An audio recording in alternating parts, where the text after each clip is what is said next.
સમગ્ર ગુજરાતમાં હાલ ગ્રામ પંચાયતોમાં ચૂંટણીનો માહોલ ગરમાયેલો છે। ગુજરાતની 8,326 ગ્રામ પંચાયતોમાં રાજકીય ગરમાવો 360ની ડિગ્રીએ છે। ત્યારે વિસનગર તાલુકાનું કંસારા કોઈ ગામ ગાયકવાડ સરખાથી સતત સમરસ થતું આવ્યું છે અને આજ સુધી આ ગામની ખાસિયત એ છે કે પંચાયતની કોઈ ચૂંટણી નથી થઈ। ત્યારે ચાલો જાણીએ આપણે આ અંગે વિશેષ અહેવાલ। પરભાઈ ભક્તિદાસ પટેલ।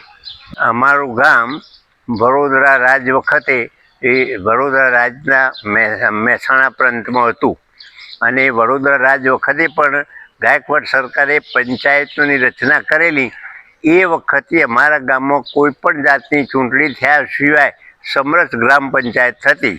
એના પછી ગુજરાત ભારત સરકાર તરફથી જ્યારે પંચાયત રાજ આવ્યું એ પછી આજ સુધીમાં કોઈ પણ ચૂંટણી થઈ નથી। સરપંચની નહીં થતી કે કોઈ સંસ્થાઓની નથી થઈ।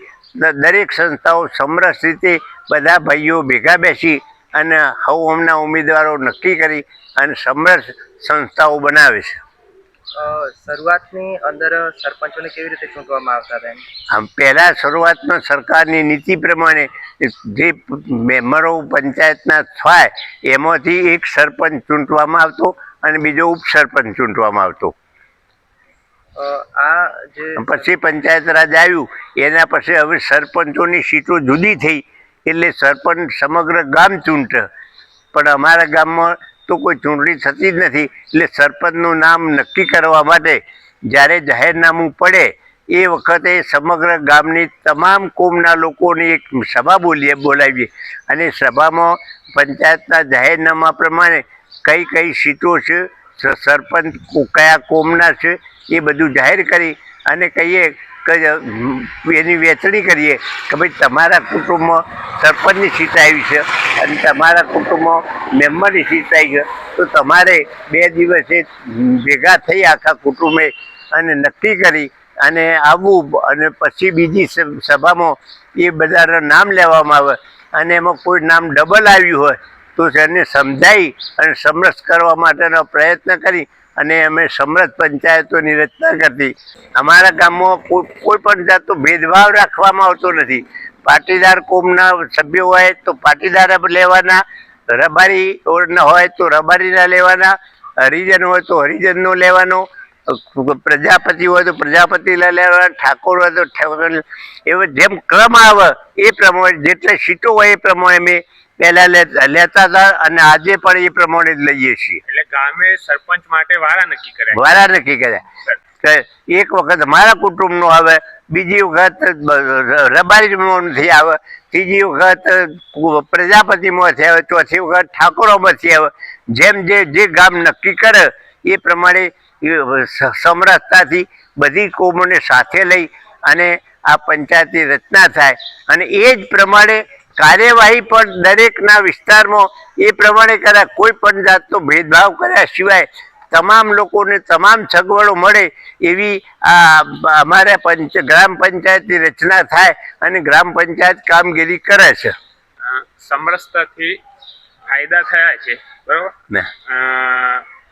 તો એવા વિશિષ્ટ ફાયદા શું થયા તમને ગામને? વિશિષ્ટ ફાયદા એ કે આજ સુધીમાં અમારી સમરસ પંચાયતના હિસાબે અંદરના કોઈ પણ જાતના ચૂંટણીઓ અંગેના વિવાદો થતા નથી અને વેરઝેર થતું નથી। એકબીજાના હાથે સમરસતાથી ભાઈચારાથી અમે બધા રહીએ છીએ એ અમારો મોટામાં મોટો ફાયદો છે અને કોઈ જાતના કોર્ટ કેસ કે બીજું ત્રીજું કોઈ પણ પ્રકારનું થતું નથી અમારા ગામમાં।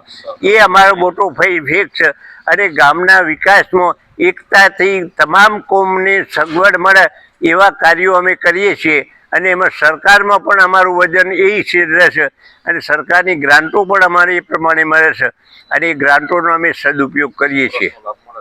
હા, સરપંચ તરીકે ઓબીસી સીટમાંથી અમે નામ મંગાવ્યા હતા તો એક ઠાકોરભાઈનું નામ આવ્યું હતું, એક રબારીભાઈનું નામ આવ્યું હતું, એક પ્રજાપતિભાઈનું નામ આવ્યું હતું।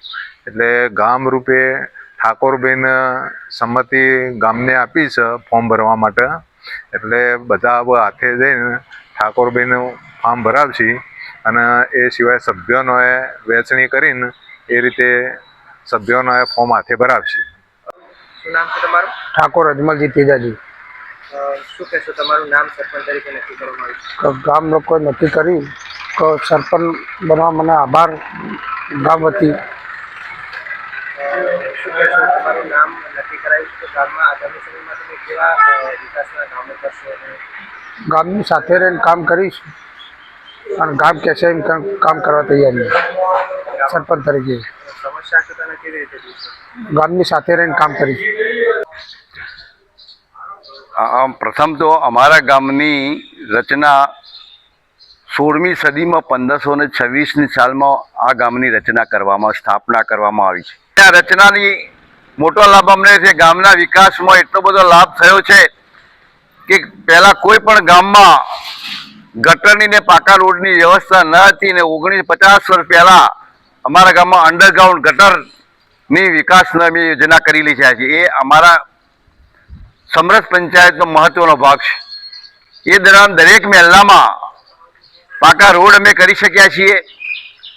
બ્લોકની પણ વ્યવસ્થા દરેક મહેલામાં ક્યાંય અમે રેતી કે ધૂળ ના ગામમાં એવા રોડો દરેકમાં આ રોડો કરવામાં આવ્યા છે. એ અમારા ગામનો સમરસ થવાનો મોટો વિકાસ અમને છે. કોઈ પણ મહેલામાં હોય, રબારી મહેલો હોય, હરિજન મહેલો હોય, ઠાકોર મહેલો હોય, કોઈ પણ મહેલામાં પાકા રોડ ન હોય એવું બન્યું નથી.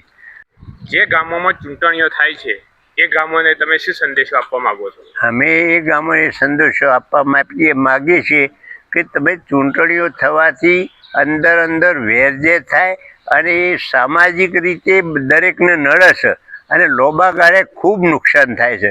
માટે સમજી અને સમરસ કરવા માટેના પ્રયત્નો કરવા જોઈએ અને સમરસ થવું જ જોઈએ એવો આગ્રહ રાખી અને દરેકે કોઈ પણ જાતની ચૂંટણી કરવી નહીં જોઈએ એવો હું સંદેશો એ લોકોને આપવા માગું છું.